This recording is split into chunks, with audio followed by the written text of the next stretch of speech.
Well, hey there, friends. I'm so glad to see you today. What do you say we do some mechanical repair, shall we? Okay, I've prepared a nice, beautiful white canvas for us today. That's what we're going to be working on. I'm going to have them graphically run the tools we're going to need for today's job across the screen in order that I have them on my palette, okay? Let's go ahead and get started. What we've got today is our standard all-reliable Subaru. You know, these things, they'll take a beating. You can just beat the tar out of them and they just keep on running as long as you treat them good. So that's what we're going to do today. Let's treat it good, shall we? Okay, we're going to go ahead and pop this here oil cap off, okay? You know, it's like I always say, these cars, they don't break on us. They just give us little mechanical puzzles to solve. Alright, so we're going to pull up the dipstick and take off the oil cap. Then what we're going to do is we're going to head to the underside of the car. So won't you join me down there? Let's go. Well, hey there. Good to see you again.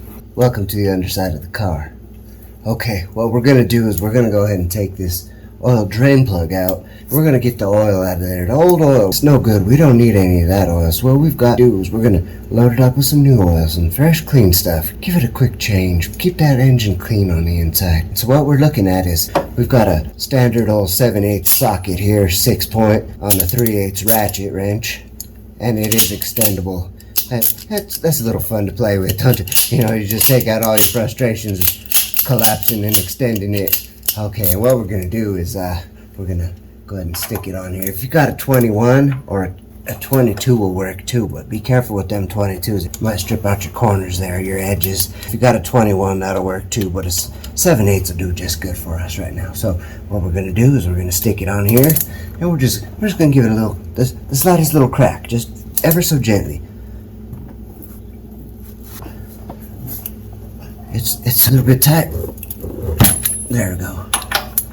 Alright, we got a little bit of a crack in there. Alright, what I'm going to do is I'm going to slide over here to the side. I'm going to bring this and stick it right underneath that thing right there. This part can get a little messy, so kind of funny. I smell gasoline under here. That's not really something you want to be smelling when you're on the underside of the car, but you know, it's okay because we do use gas in the car. Alright, so you want to keep pressure on the plug towards the oil pan as you unthread it. When it gets to the end and you get some oil dripping, go ahead and just pull that plug out of the way, set it down on the pan there, and watch it drain.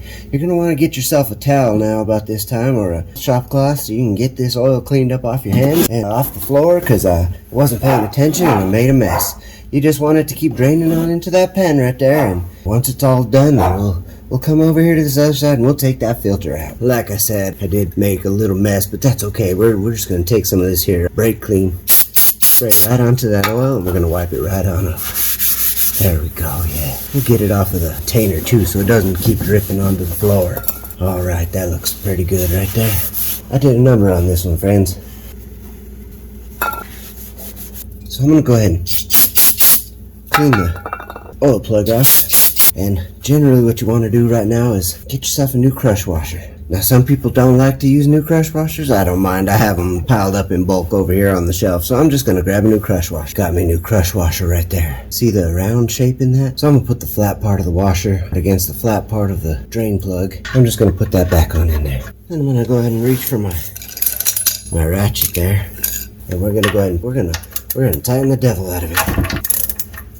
That's how you solve all your problems and take out your frustrations. Is you beat the devil out of these cars. Alright, made sure that washer got crushed, so it's going to prevent any oil from leaking out of there. Alright folks, I tell you what, let's go right into changing the oil filter. Now, I've got myself a 6-inch extension here.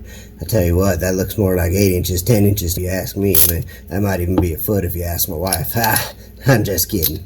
So we've got this little claw that we use to grab onto that filter and just beat the devil out of it. Just give it the beans. Alright, so I've also got a little trick to show you. What we're going to do is we're going to take this here plastic clear cup, and once you get it on there, you just give it a couple little old turns, and that's going to grab onto that filter and loosen it right on up.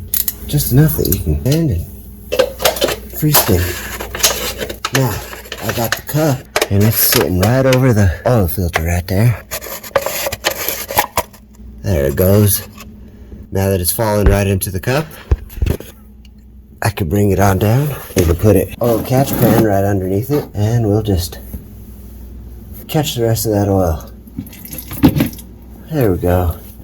So now what we've done is we've put our filter successfully in the pan without spilling a drop of oil. And what you see coming down here, this little steady stream, is just coming from what's left over in the filter housing. Okay, so let's get us a new filter and put it on there, shall we? And what you do with this new filter, when you put a new filter on there, it presents the illusion of fixed, when it doesn't even have to be really fixed. What I'm gonna do is I'm gonna dip my finger in this old used oil up here. Alright, I'm gonna bring that, see, got it all over my fingers there.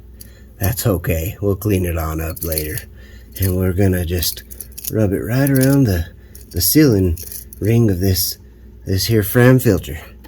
I used to not like Fram filters. They had a problem years ago, but they've stepped their game up and they're doing a little bit better.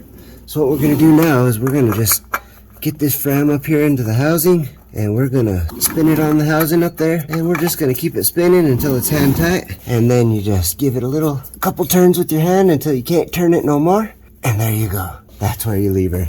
Now, how do you feel about that? Don't you like that? That's nice and easy. Anybody can do it. Even a 6-year-old can do it. I had a 6-year-old write in the other day about how they love changing their oil in their car, in their daddy's car, and that helps their daddy feel like the car's gonna run forever. I tell you what, it's just a good old time. All right, let's go back up to the top of the car, and I'll see you there in a second. Okay, here we go. Hey there, folks. Welcome back. Alright, I tell you what, let's really get crazy and have some fun, shall we? Alright, come on over here. We're going to come over here to our Castrol GTX high mileage full synthetic oil. We've got us an empty jug here with a pouring spout.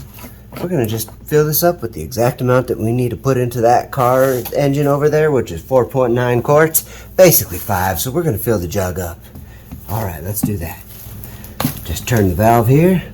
Look at that pure clean oil, nice and clear, just a little bit of a lemon tint, a little bit of an ochre yellow tint to that, mostly clear though. Alright, here we go. We're going to fill this jug all the way up. My box is running a little bit low. I might have to switch to another box pretty soon here. We've got boxes everywhere. Got to keep lots of oil on hand. Oh, and now we're making lots of messes here.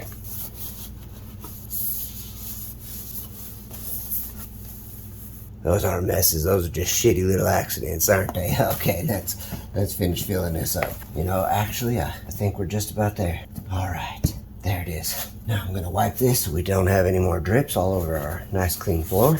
We're gonna put our easy pour spout back on. Let's head back on over to that car, shall we?